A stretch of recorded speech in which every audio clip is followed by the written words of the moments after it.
Meus irmãos, muito boa noite, graça e paz.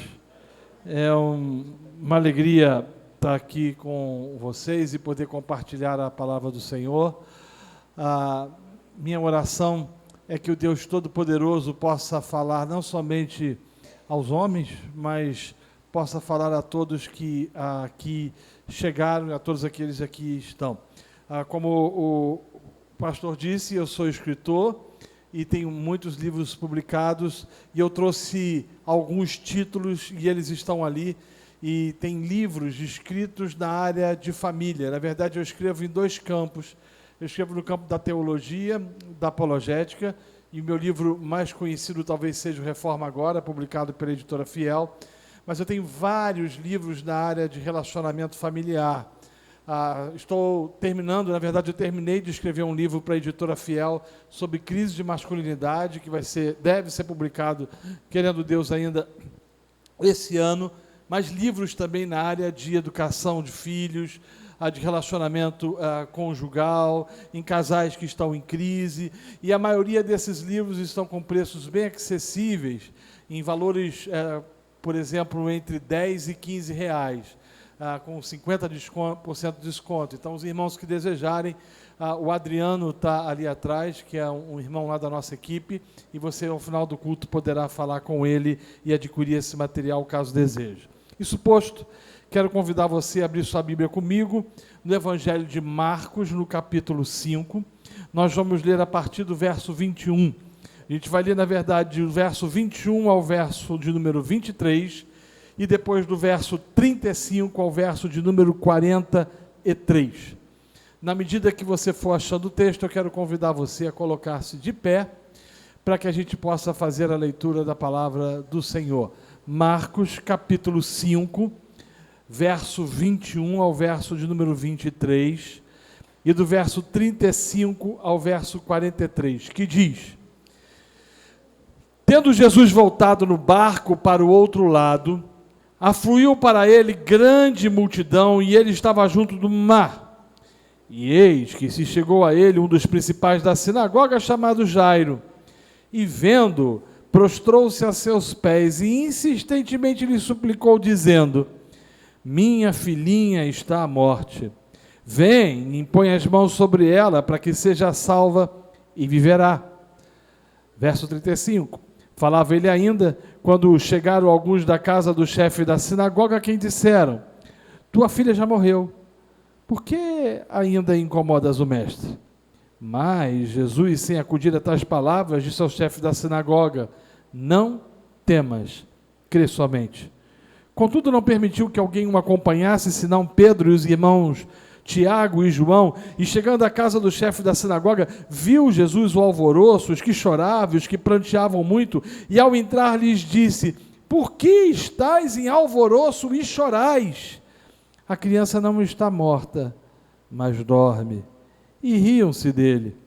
Tendo ele, porém, mandado sair a todos, tomou o pai e a mãe da criança, os que vieram com ele, entrou onde ela estava, e tomando-a pela mão, disse: Talita cumi, que quer dizer: menina, eu te mando, levanta-te. E imediatamente a menina se levantou e pôs-se a andar, pois tinha 12 anos. Então ficaram todos sobremaneira admirados, mas Jesus ordenou-lhes expressamente que ninguém o soubesse, e mandou que dessem de comer à menina.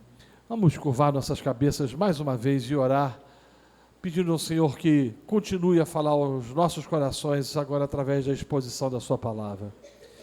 Senhor, a gente quer pedir que o Senhor ilumine o texto que acabamos de ler.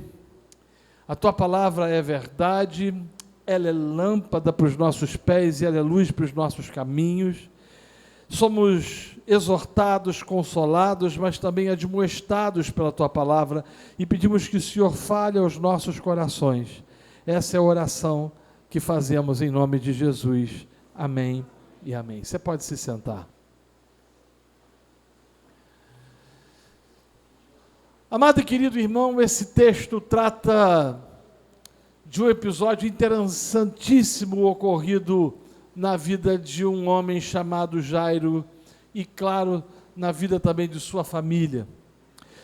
O contexto do texto nos traz o entendimento, a ideia de que o Senhor Jesus, depois de ter ido ao outro lado do lago e libertado de forma maravilhosa a vida de um homem que vivia entre os sepulcros, as Escrituras nos dizem isso, um homem que vivia numa região chamada Gadara, possuído por demônios dos mais distintos possíveis, ele regressa, e quando ele regressa, e ele chega ao outro lado da margem, ele encontra uma multidão de pessoas ávidas, absolutamente desesperadas, para encontrar com o Senhor, ou para ouvir do Senhor, ou até mesmo para experimentar do milagre do Senhor.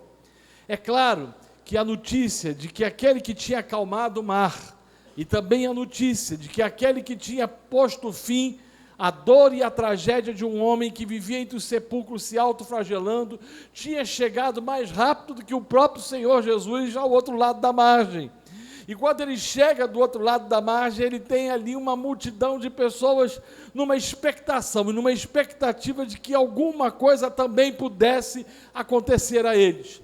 E dentre estes, um homem. A Bíblia diz que o seu nome é Jairo, chefe da sinagoga. Portanto, um homem proeminente na aldeota que ele vivia. Um homem benquisto, respeitado. Um homem que desenvolvia, de certa forma, um estilo de religiosidade que, com absoluta certeza, era observado por aqueles que viviam naquela região. Contudo, o que o texto nos mostra é que esse homem recebera a notícia de que a sua filha estava doente, e, segundo o texto nos leva a entender, a situação da menina era absolutamente grave. E, segundo as Escrituras, ele resolve o encontro do Senhor Jesus na expectativa de que alguma coisa pudesse acontecer, ou de que o Senhor efetivamente pudesse curar a sua menina.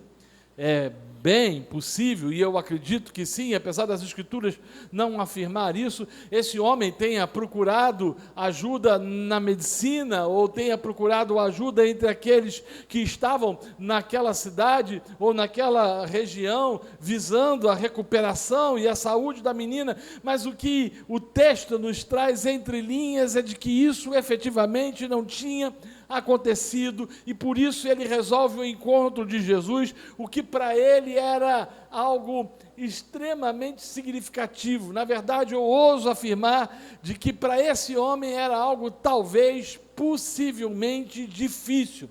E deixe-me explicar por quê. Ele era chefe da sinagoga, e os homens daquele tempo, excluindo pouquíssimos, e as Escrituras nos mostram, por exemplo, dentre estes Nicodemos, os religiosos daquele tempo eram antagônicos ao Senhor Jesus, eles se opunham ao Senhor Jesus, e Marcos nos traz inúmeros relatos de oposição por parte dos fariseus, dos saduceus, dos escribas ao Senhor, e é bem possível que esse homem fosse um desses caras, ou uma dessas pessoas que se opusessem ao Senhor Jesus. Contudo, bastou com que a tragédia arrebentasse a porta da sua casa para que ele desconstruísse a ideia que ele tinha a respeito do Senhor Jesus. E isso é muito interessante.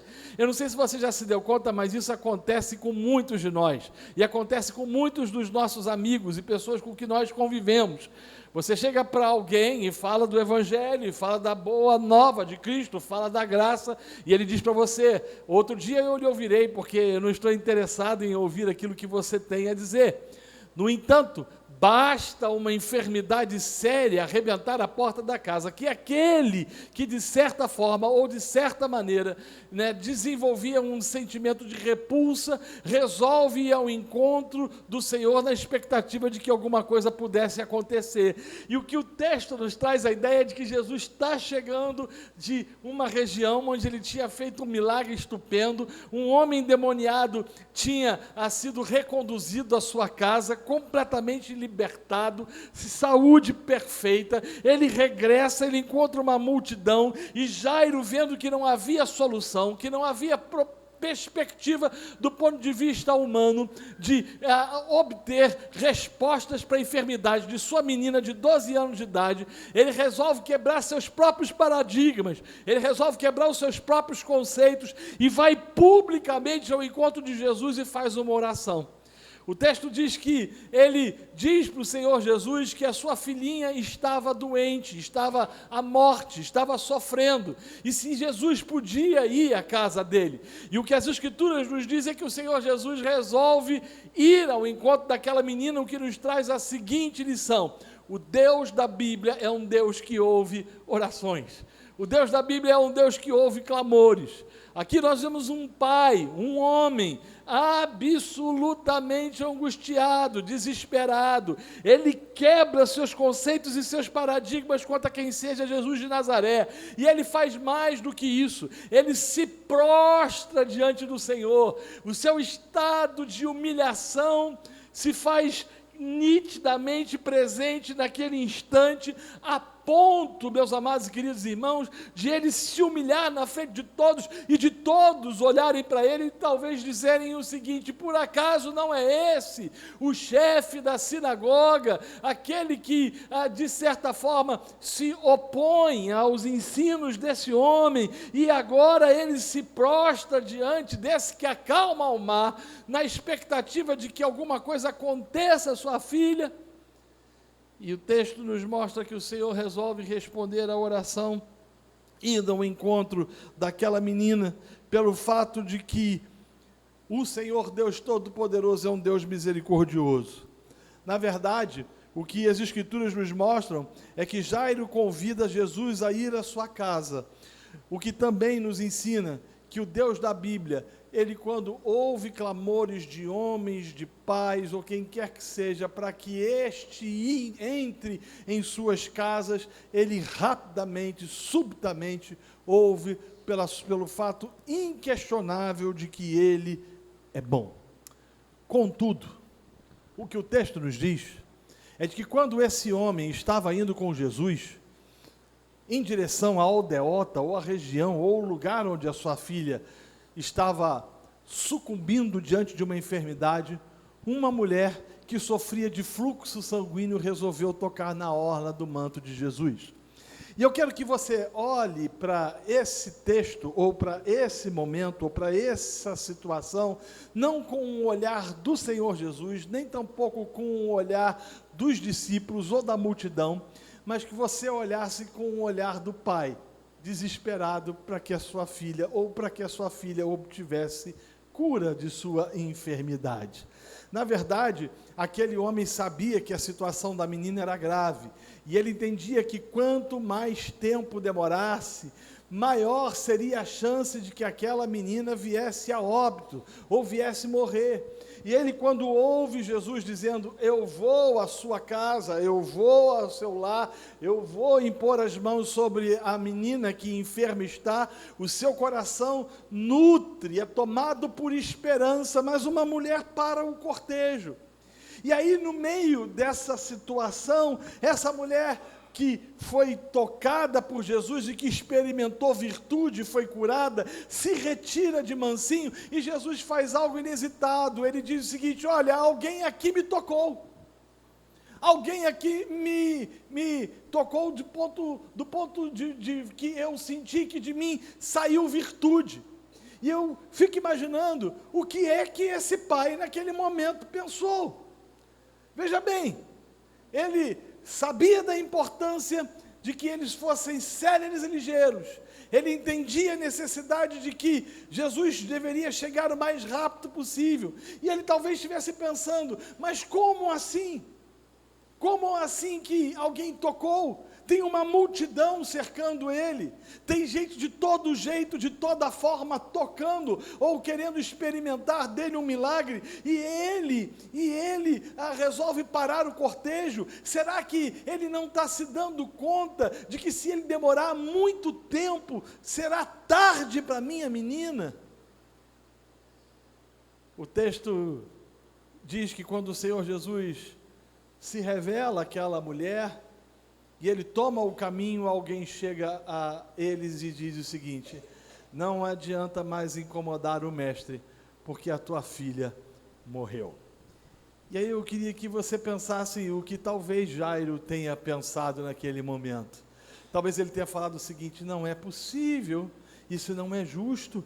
Eu fui até ele, eu me prostrei diante dele, eu me humilhei diante dele, eu clamei para que a minha filha fosse curada e ele não a curou. Eu roguei a Deus que intervisse ou que ele ministrasse efetivamente na vida da minha menina, e nada aconteceu. E ele, quando recebe essa notícia, juntamente com aqueles que com ele estavam, ele experimenta algo interessante. Na verdade, o texto diz que o Senhor antecede a ele, dizendo o seguinte: não temas, creia somente. Por um fator muito claro e muito simples. Quando nós somos tomados por situações adversas, ou quando nós somos tomados por situações conflitantes e difíceis, nós temos a tendência de tomar conselho com o medo. Aliás, eu não sei se você já se deu conta, mas o medo é um péssimo conselheiro. Já se percebeu que às vezes nós tomamos decisões, ou falamos o que não deveríamos, ou agimos de forma que não deveríamos agir, pelo fato de que a gente não confia que existe um Deus soberano, que tem controle sobre todas as coisas, que domina sobre tudo e sobre todos, e que em virtude disso, ainda que a gente creia que Ele possa intervir, nós somos tomados e levados a nos aconselharmos com medo e sairmos pela tangente e não depositarmos efetivamente a nossa esperança e a nossa expectativa nele. O que o Senhor estava querendo dizer para Jairo aqui, entre linhas, é de que Deus tem um tempo para responder orações. E o tempo que Ele responde orações é diferente do tempo da gente. Esse homem pediu que o Senhor Jesus fosse à sua casa. Esse homem pediu que o Senhor Jesus intervisse no seu lar. E esse homem queria que o Senhor Jesus fizesse isso imediatamente, só que a resposta não foi imediata. Deixa-me contar uma história para você. Eu lembro que há alguns anos atrás eu fui convidado para pregar numa igreja, numa comunidade na cidade de Niterói, muito violenta, era muito violenta.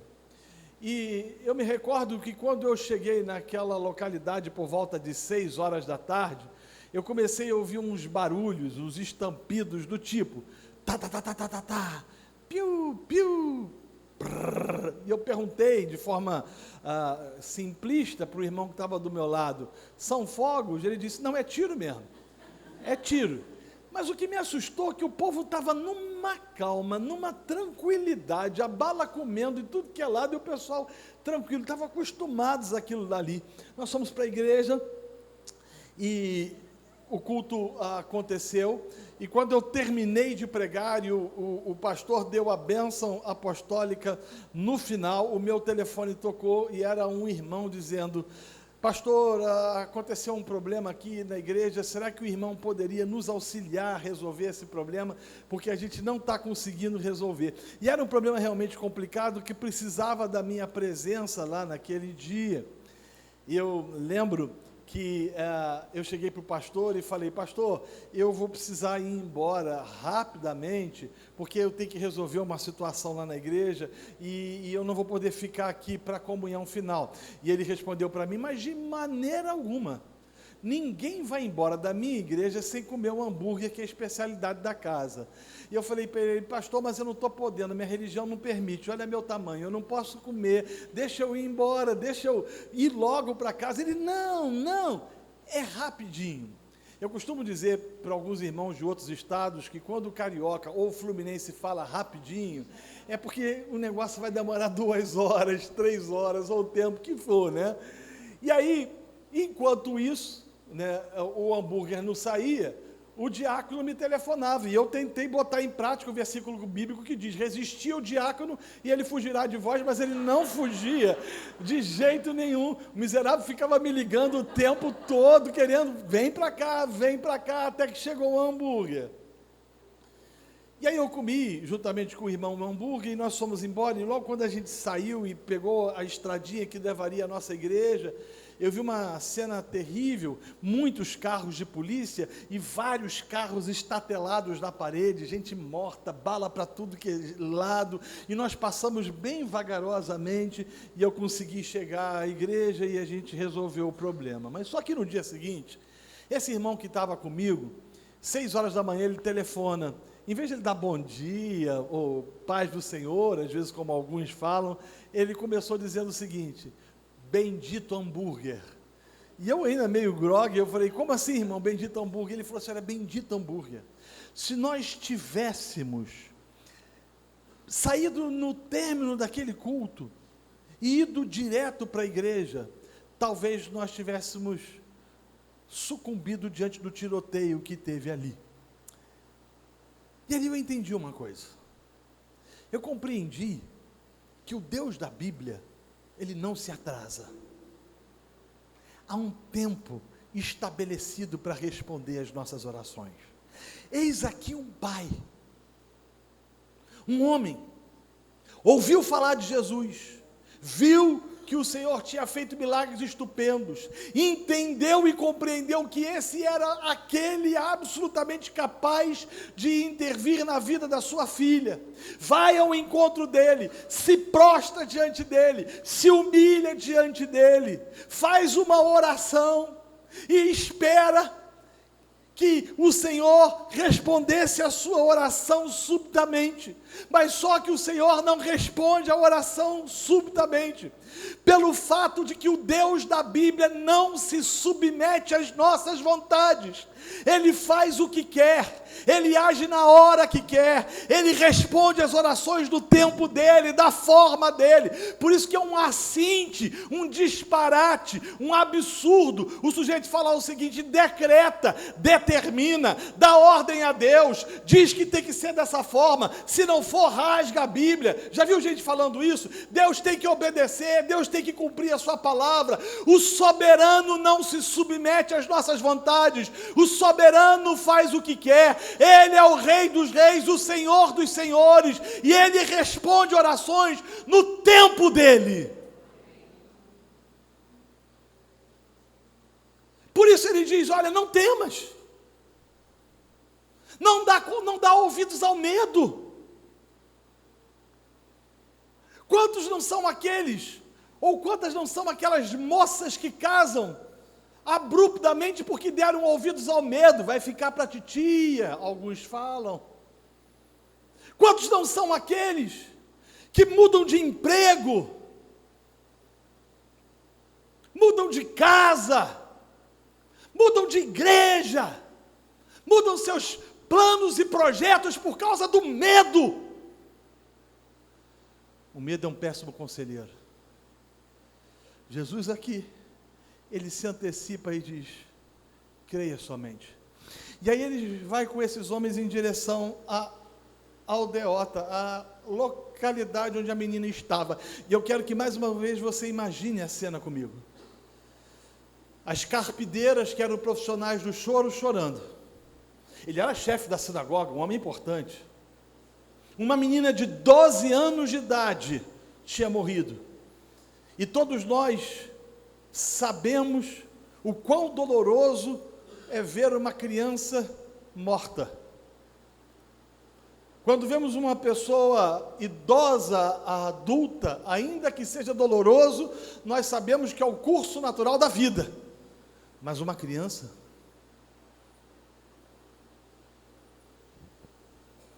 E aí diz o texto que o Senhor se aproxima e fala algo interessantíssimo. Ele diz o seguinte: a menina não está morta, mas ela dorme.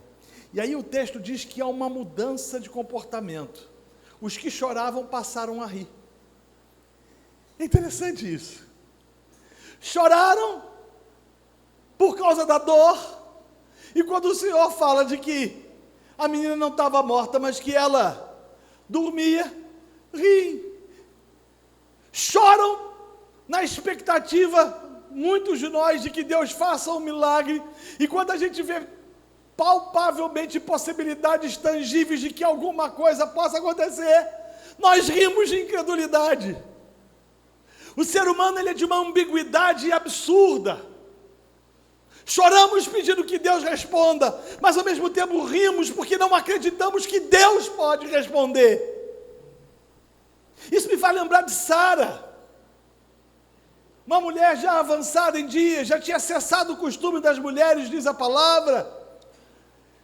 E o Senhor falando com Abraão, dizendo o seguinte: olha, ano que vem você vai estar com o seu filho nos braços, e eu estou parafraseando o texto, e Sara, que ouvia atrás da porta, riu, dizendo: por acaso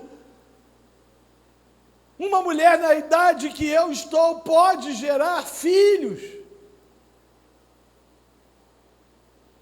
O que as Escrituras nos mostram,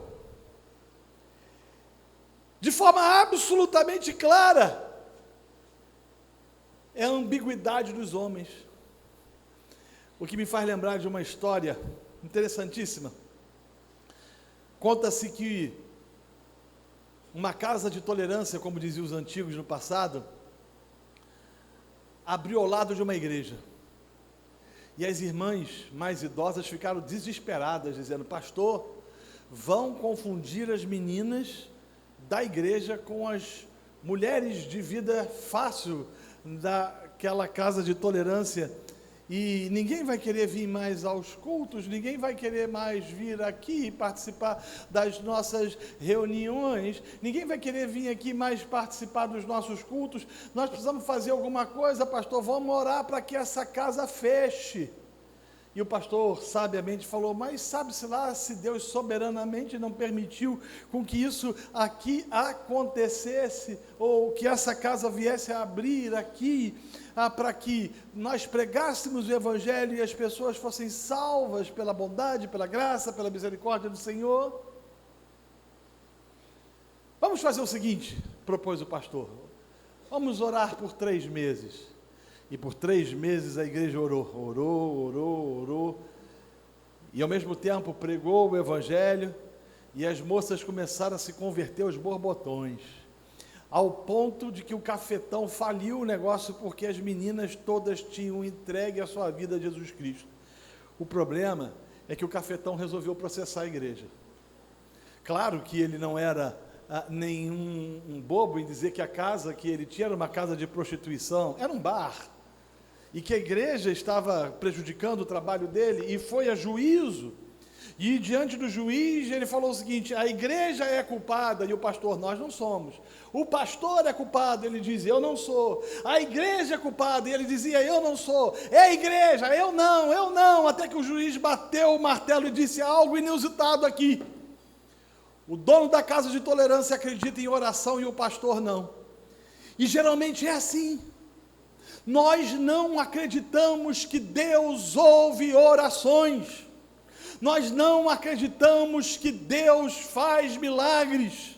Nós não acreditamos que Deus possa intervir nas nossas casas, nos nossos lares, nas nossas famílias. Nós não acreditamos que Deus possa mudar a história de nossos filhos. Nós não acreditamos, às vezes, que Deus seja poderoso para mudar relacionamentos conjugais, e por isso desenvolvemos esse tipo de sentimento, choramos pelo canto, andamos pelo canto murmurando, reclamando da vida, e quando aparece a possibilidade palpável, tangível de que alguma coisa possa acontecer, somos tomados pela incredulidade. E o que o texto está nos mostrando aqui de forma absolutamente clara, veja comigo, diz que quando eles chegam ali, havia um alvoroço. O que o texto está dizendo é que aonde Jesus chega, o alvoroço termina.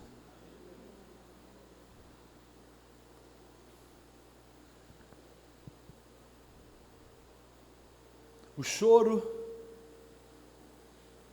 é transformado em riso, o desespero em esperança, pelo fato inequívoco de que o Senhor é aquele que intervém em nossos dramas, em nossos dilemas. Vamos caminhar para a aplicação do texto e extirpar desses poucos versos lições importantes para a nossa vida.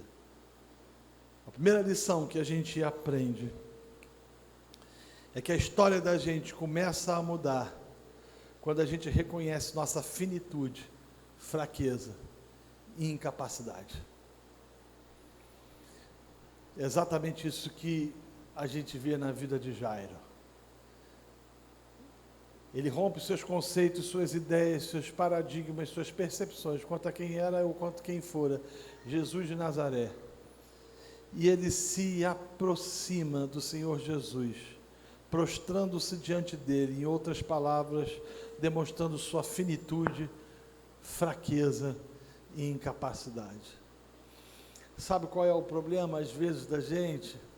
É que nós somos soberbos, jactanciosos. Às vezes a gente acha que a gente tem condições de resolver as crises que nos cercam. Às vezes a gente acha que a gente tem condições de trazer vida aos nossos filhos pelas nossas próprias forças. Às vezes nós achamos que nós temos condições de mudar as nossas histórias e tentamos por nós mesmos fazer com que as histórias sejam mudadas, e a consequência disso é que nos frustramos. Jairo nos mostra que a história da gente muda quando a gente se aproxima daquele que tudo pode e daquele que é absolutamente capaz de transformar a vida e os sonhos da gente. Em segundo lugar, o texto deixa claro de que eu e você não devemos dar ouvidos ao medo. Deixa eu te fazer uma pergunta. Quem você tem ouvido? Quem?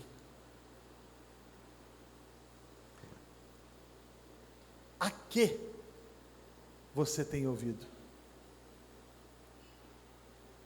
Será que você tem dado ouvidos às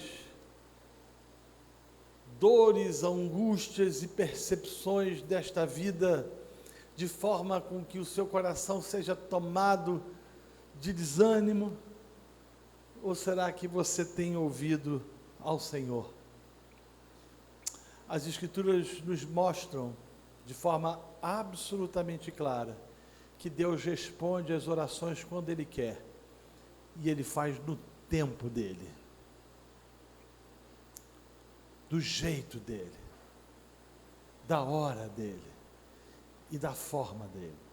O problema é que nós às vezes não estamos dispostos a esperar. Às vezes, Deus nos coloca em stand-by para nos ensinar algumas coisas. Em primeiro lugar, que nós precisamos confiar de que Ele está no controle de todas as coisas. Isso aponta para um atributo que pertence exclusivamente a Ele, que é soberania. E se você for ler o capítulo 4, o capítulo 5 de Marcos, você vai perceber que a ênfase do evangelista está em soberania. Se não, vejamos, ele atravessa o mar e há uma tempestade, e ele dá ordem ao mar e a tempestade que acalmasse, e soberanamente ele o faz, e diz o texto e diz as Escrituras que o mar e a tempestade acalmam. Logo depois ele encontra com esta mulher do fluxo sanguíneo, e diz as Escrituras que ele dá ordem àquela enfermidade que envolvia aquela mulher, e ela soberanamente é curada. Antes, ele encontra com aquele endemoniado de Gadara, e soberanamente ele ordena com que aqueles demônios largassem aquela menina, ou melhor, aquele homem, e assim aconteceu. E agora ele faz a mesma coisa com Jairo. O que o evangelista está querendo dizer é o seguinte: há um Deus soberano que reina não somente sobre o cosmos, não somente sobre o mar, não somente sobre a tempestade, não somente sobre enfermidades, mas um rei, Deus soberano, que tem domínio até mesmo sobre a morte, e que ninguém, absolutamente ninguém, pode se contrapor a Ele. O que o texto está nos ensinando é de que a gente precisa confiar. Talvez você esteja dizendo: mas pastor, Parece que quanto mais eu rezo, mais assombração aparece. Parece que quanto mais eu clamo, mais a coisa desanda. Jair podia ter dito: Senhor, isso não é justo. Eu me humilhei. E o Senhor fala: não, crê, confia. Segundo lugar, entenda e compreenda e discirna que ainda que a esperança morra, em Cristo há possibilidade de que ela ressuscite. Há um ditado popular que diz que a esperança é a última que morre. E é verdade. Ela morre.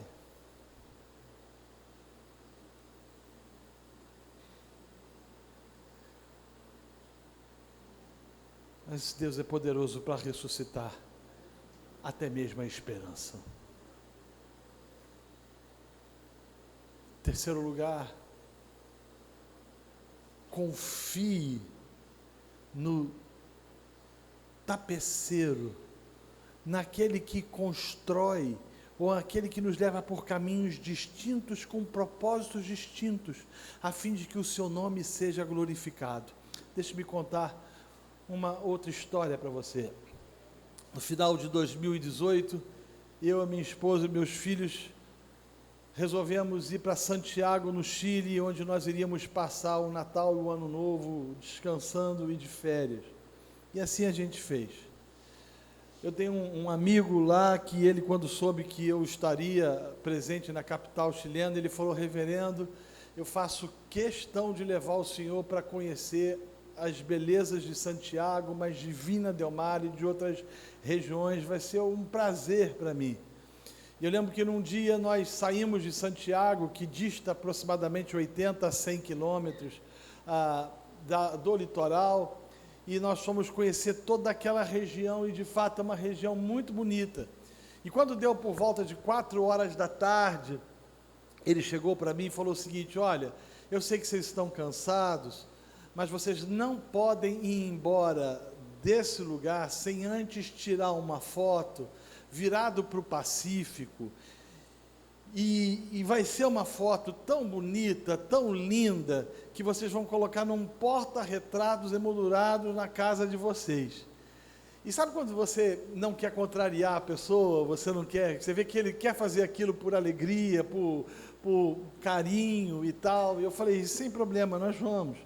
E nós saímos de onde estávamos e fomos para um lugar, e eu lembro que ventava muito, muito, muito, tinha muito vento naquele lugar, e o lugar estava vazio, não tinha ninguém, realmente o pôr do sol ali em Vina del Mar, maravilhoso, um lugar lindo. E ele falou o seguinte para a gente: vocês vão ficar de frente para o Pacífico, e eu vou fotografar vocês com as costas viradas para cá, e vai aparecer o pôr do sol, o mar e vocês ali. E eu falei: tá bom, só que ventava muito, e tanto os meus cabelos como da minha esposa começaram a vir para os olhos, né? E eu lembro que a Ana Cristina falou: eu preciso prender o meu cabelo. E aí ela falou: eu vou pegar no carro uma presilha para colocar no cabelo. E o irmão abriu o carro, ela pegou a presilha, colocou, e a gente se posicionou. Não foi coisa de 5 minutos. Ele tirou a foto e a gente voltou para o carro. Quando a gente voltou para o carro, e a Ana Cristina procura a bolsa dela, cadê a bolsa dela? Tinha sido roubada. E eu olhei para ela e falei: eu não acredito que eu saí do Rio de Janeiro para ser roubado em Santiago do Chile. Não é possível. Meu filho falou: pai, o meu passaporte foi junto. Eu falei: Luiz, cara, você é acostumado a sair do Brasil, como é que você me dá um mole com uma coisa dessa? Passaporte a gente anda com ele no bolso.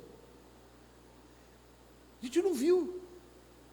Um sujeito, um gadareno, apareceu ali do nada e levou as coisas deles.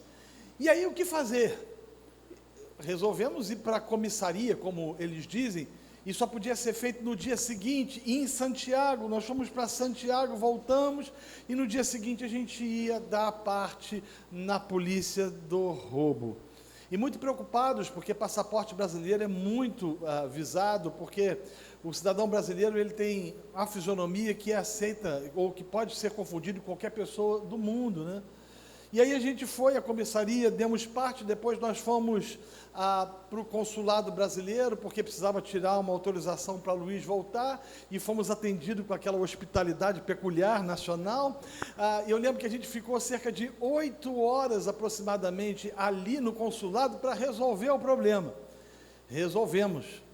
E aí, um dos meninos falou o seguinte: já perdemos o dia. E eu falei, vamos para o shopping, a gente come alguma coisa, porque nem almoçar a gente tinha, e seja o que for. E aí eu olhei para eles, eu falei o seguinte: vamos fazer uma oração? Falei, gente, se Deus quiser que a gente ache esse passaporte vai ser achado.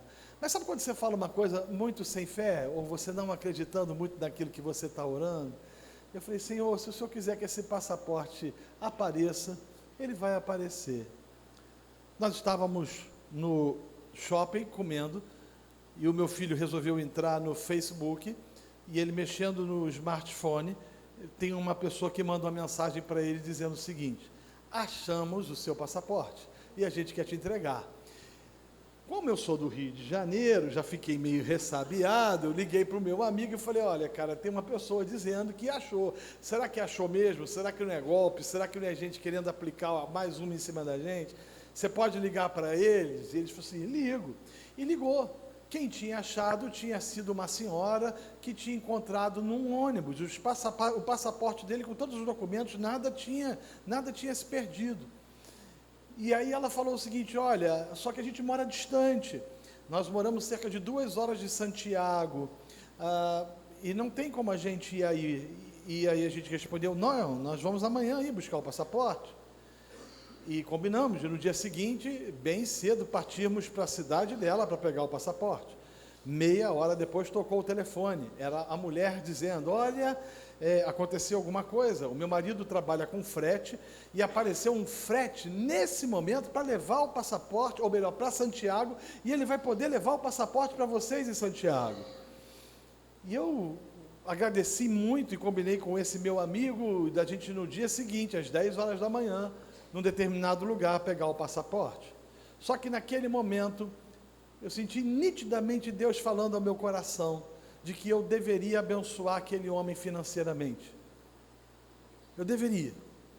E eu falei com a minha esposa de que nós deveríamos dar uma oferta de gratidão para aquele homem, uma boa oferta em gratidão, e eu peguei todo o dinheiro que eu tinha da carteira, tudo que a gente tinha, e eu resolvi dar para aquele homem. Quando a gente chegou lá naquele lugar, eu me apresentei e aproveitei e falei do Evangelho, da graça, da bondade, da misericórdia de Deus para aquele homem, e ele nos entregou o passaporte, e eu fui dar o dinheiro para ele, e ele falou, de forma nenhuma eu vou receber. Eu falei, mas o senhor vai receber sim. Não, de maneira alguma. Eu falei, o senhor vai receber, porque é uma forma que nós queremos lhe abençoar. Ele recebeu e foi embora. 40 minutos depois, a esposa dele toca o telefone para a gente, em bicas, chorando. Ela dizia o seguinte, pastor, hoje, 31 de dezembro, eu estava conversando com meu marido, o que é que nós íamos comer na ceia? Nós não tínhamos nada para comer, mas o dinheiro que o Senhor nos deu vai alimentar toda a nossa casa. O soberano faz o que quer. Ele age da forma que quer. Às vezes nós não entendemos os porquês. Jairo talvez não entendesse o porquê. O que Deus queria não era que a menina fosse curada. O que Deus queria era que Deus, que seu nome fosse glorificado no final das contas. No final das contas, quem foi glorificado foi o Senhor. Diz o texto que o Senhor entra no quarto daquela menina, e eu quero que você imagine mais uma vez a cena comigo. Uma garota de 12 anos de idade, a tez empalidecida, pele branca, pálida, os olhos esbugalhados, quem sabe com um pano prendendo o seu queixo, e o autor e consumador da vida se aproximando dela e dizendo: Talita cumi, menina, eu te mando. E a morta ressuscitando dentre os mortos, e aquele ambiente, as pessoas começando a falar: glória a Deus, Deus sendo glorificado, Deus sendo exaltado. Nós precisamos entender algumas coisas. O propósito final é a glória de Deus. O propósito final é a glória do Senhor, não a nossa satisfação. Ele pode responder as nossas orações em algumas horas, sim, mas Ele pode responder as nossas orações em anos, e ainda mesmo Ele não pode responder, mas no final de tudo, quem tem que ser glorificado é o Senhor.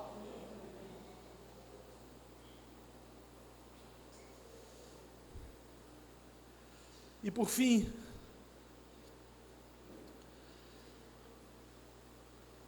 aplique na sua vida o entendimento e a compreensão e a verdade bíblica de que o tempo de Deus é diferente do tempo da gente. E não reclame.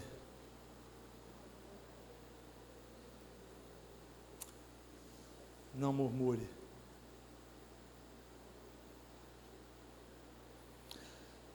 Nós somos tão ingratos, sabe? Deus tem sido tão bom, mas como meninos e meninas mimadas, nós queremos que as coisas aconteçam no tempo da gente. E aí, como garotos infantis, fazemos bico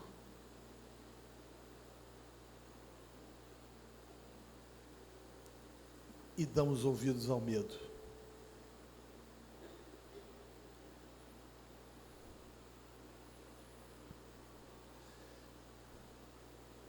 Jairo aprendeu.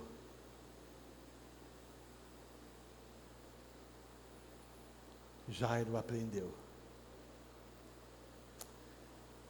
E eu e você precisamos aprender também. Que Deus é bom. Que Ele não se atrasa.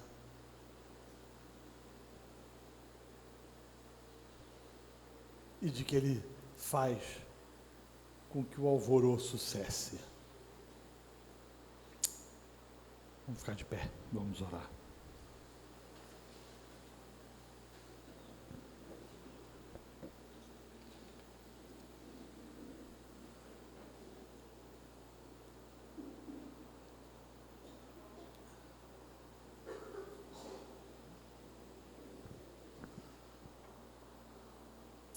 Quero convidar você a curvar sua cabeça.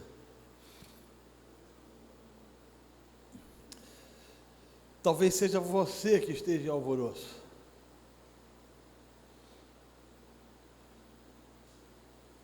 Sua família. Talvez você esteja tomando decisões erradas por causa do medo.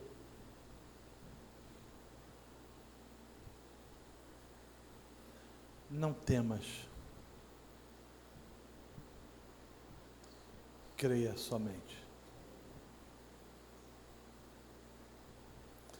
Ajuda-nos, Senhor, Deus, na nossa incredulidade. E leva-nos a confiar em Ti. E a descansar em Ti. Tu és soberano. Às vezes nós não entendemos os porquês, mas ainda assim nós confiamos que o Senhor está no controle de todas as coisas. Livra-nos de tomar conselho com o medo.